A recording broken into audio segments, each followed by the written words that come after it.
Right, there's been an exchange going on social media. Many of you might have been following. In case you're not, it is an exchange between Home Affairs Minister Dr. Leon Schreiber and the spokesperson for the presidency. Minister Schreiber announced on social media earlier today that he signed a historic agreement granting visa-free access to South Africa for Ukrainian holders of diplomatic, official and service passports. And of course, this happens vice versa. And our president's spokesperson, Vincent Magwenya, however, replied shortly thereafter that the minister's post saying the negotiations of the agreement with Ukraine started back in 2020. The Democratic Alliance has welcomed Schreiber's announcement. DA Deputy Spokesperson for International Relations and Cooperation, Ryan Smith, joins me now for more on that. Ryan, good to have you, and thank you very much for your time. Did the minister jump the gun on an agreement, I suppose, that would require concurrence both from his counterpart at DIRCO and from the presidency to sign the minutes to give authorization to that agreement? Greetings, Tobin, and very warm greetings to your viewers as well. No, the minister did not jump the gun at all. The assertion that Minister Schreiber seemingly scooped the presidency on this announcement is patently false, and I'll tell you why. There was a press release released by the presidency early yesterday morning, and I'm going to quote from it, where it spoke about the diplomatic engagements that would be undertaken by Minister Lamola and his Ukrainian counterparts. And from that statement, it says, amongst the highlights of the visit will be the signing of an agreement on visa waiver for diplomatic service or official passports. So the announcement was actually made initially by the presidency, and the news was broken early yesterday morning. And Minister Schreiber was merely echoing that sentiment when the regulations came to his desk to be signed. Right. So this assertion that there was a scoop by the DA, or that they seemingly had jumped the gun before the presidency could make this announcement, is patently false, because the statement released yesterday morning said so long before the minister actually made this announcement himself. But it's true that it wasn't the minister who single-handedly would have made the authorization of that agreement, one, but two, even that statement says the signing would have taken place today, not at the time that the minister would have made the announcement. Well, yes, but I mean, the intention of the regulations to be implemented has been stated by the presidency, so that has become public news. It's obviously the minister himself of Home Affairs who's the implementing agents in that department that would give effect to the regulations. So Minister Schreiber has every right to, as part of the process, say, look, it's come to my desk, I have signed these into effect. We welcome this as the Ministry of Home Affairs. It was subsequently welcomed by us as the DA as well, and the process has gone forward. The presidency has announced that it is to be signed. The agreement was made. The initial sort of intention has been stated publicly. And one gets the impression now that purely because the DA has supported it, there seems to be a backtracking. And I think that should be the question that we must be asking ourselves now, is that there's been no flouting of process, but why is there such a noise around it when ministers are following due process in terms of the timeline in the executive? But the ANC seems to have a problem with it. So I think there's a bigger question here that needs to be asked. Yeah. The visa waiver talks, the presidency highlighting that it would have started in 2020 to help officials travel easily to the Ukraine in support of the Africa Peace Initiative. Why would the minister want to take that as something that he would have individually, I suppose, in his capacity, put together when it has been in place since 2020? I don't think the minister is taking personal credit for this development. I think he merely stated that this is an exciting development for South Africa as a whole. He's representing, obviously, the Republic of South Africa as a cabinet minister. And he stated quite clearly, I'm very excited about these regulations. It's wonderful that this development has taken place. It's long overdue. Whether this process was initiated 5 years ago or this year is quite frankly immaterial. And I think, as I said earlier, it's just a welcome development that we need to look forward to as a country. And this who said it first sort of dilemma seems to be detracting from the announcement itself. But ultimately, the presidency broke the news first. The ministers followed suit. And I don't see what the problem is. Certainly from the executive perspective, there's been all procedures followed. And we hope that the president will sign these regulations into effect, and we certainly look forward to it. There are some who have read it as, one, a dig at the president over his statement on Russia just a couple of days ago, and the minister wanting to make a political and ideological point that aligns to his view as a member of the Democratic Alliance. No, and I really think we need to look back at South Africa's history here, because Ukraine was a very, very important ally to South Africa during the apartheid era. And it's estimated that up to 30% of the thousands of anti-apartheid activists during the struggle period actually went to Ukraine and studied in cities like Kiev and Odessa. So there's a long-standing relationship between Ukraine and South Africa that up until now was never formally been recognized.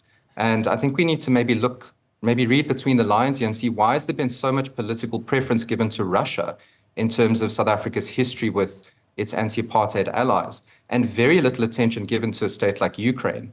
It's one thing to celebrate the countries that were there to assist many anti-apartheid activists who were sent in exile, but to single out certain countries particularly speaks more to, I think, political favoritism when it comes to our diplomatic engagements, rather than being equally appreciative of the countries that were really there to help us.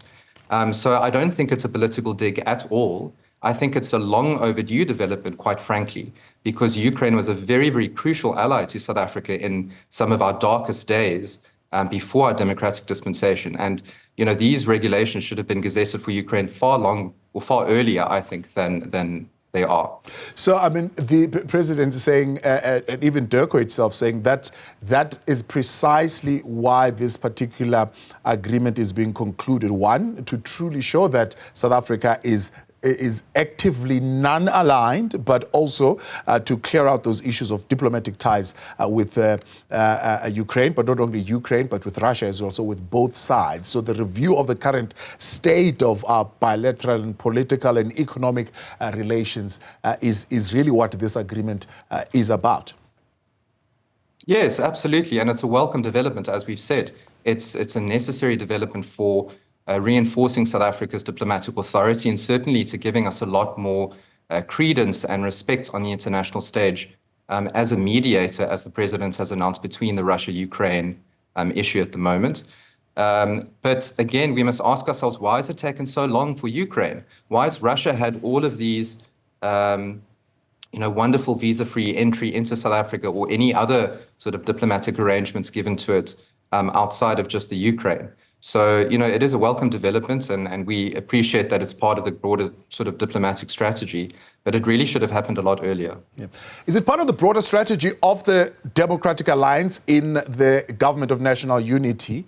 By that I'm saying, do you have a stated policy within the party that, one, the GNU ministers aligned to the Democratic Alliance will post whatever development is happening within government on their personal accounts, and the party will then therefore do the same and not wait for these to be officially posted, I suppose, in official government, Home Affairs or whichever department would relate to it? No, I don't think that there's a dedicated strategy to scoop ANC ministers or to undermine the government of national unity at all.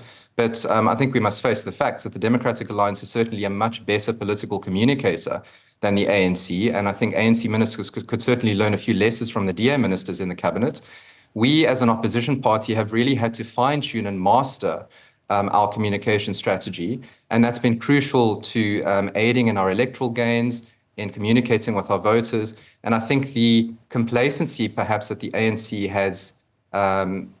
has sort of taken on with 30 years of majority has affected their communication strategy. So we don't have a strategy to undermine ANC ministers or the ANC within the GNU, but they really need to pull up their socks and get with the program. It's really important for a government to communicate effectively and consistently with the citizens, and we take that commitment very seriously as the DA. So if there's a good development that is particularly useful and beneficial for job creation, for economic development, which is the key strategy around the GNU to really get South Africa back up and running. We want to communicate that. We want citizens to be excited about the GNU. We want them to really feel like their ministers are working and not sitting at an office, earning a taxpayer-funded salary for not really doing very much. But Ryan, So I could say that that if efficiency, the minister being a minister of Home Affairs, could certainly be put into a government official site. The same enthusiasm that he does in his personal account could certainly be the same enthusiasm that he instructs his department to put out in the government official site. Yes, absolutely. And if you look at all of Minister Schreiber's communications, he's got a lot of state-sponsored communications that has no DA branding or blue coloring on it, where he makes the announcements primarily to the public, and that is then echoed and followed up by a DA support. So there's no party announcements coming out on behalf of the executive before the government gets to say it first. There's merely a strategy of the DA saying, our ministers are working and they're doing well, and we as a party support them. Yeah. So there's This particular announcement has not yet been put up, as far as I checked earlier on the Home Affairs Department Twitter account. I think it was announced. Well, it doesn't really matter because the presidency announced it on the official presidency website anyway. So, as I said earlier in the interview, the announcement was made by the South African executive by the presidency. Minister Schreiber merely went onto his Twitter page and said, "This has been announced. It's now come to my department. I've signed them off. I welcome this development, and it's a really fantastic, I suppose, point of progress for our relationship with Ukraine." And that's why I put the statement out, just welcoming the development as well. We didn't do this before the president made the announcement. Okay. This all happened long after the presidency statement landed on the official presidency's website. So the executive announcement has already been made. Yeah. I don't see what the problem is with political parties supporting our government or calling for, regulations to be fast-tracked, being in the communication space. I really fail to see what the problem is. Right, appreciate your time. Thanks so much for coming on. Ryan Smith joining us there, member of the Democratic Alliance. He's the DA Deputy Spokesperson for International Relations and Cooperation. Right.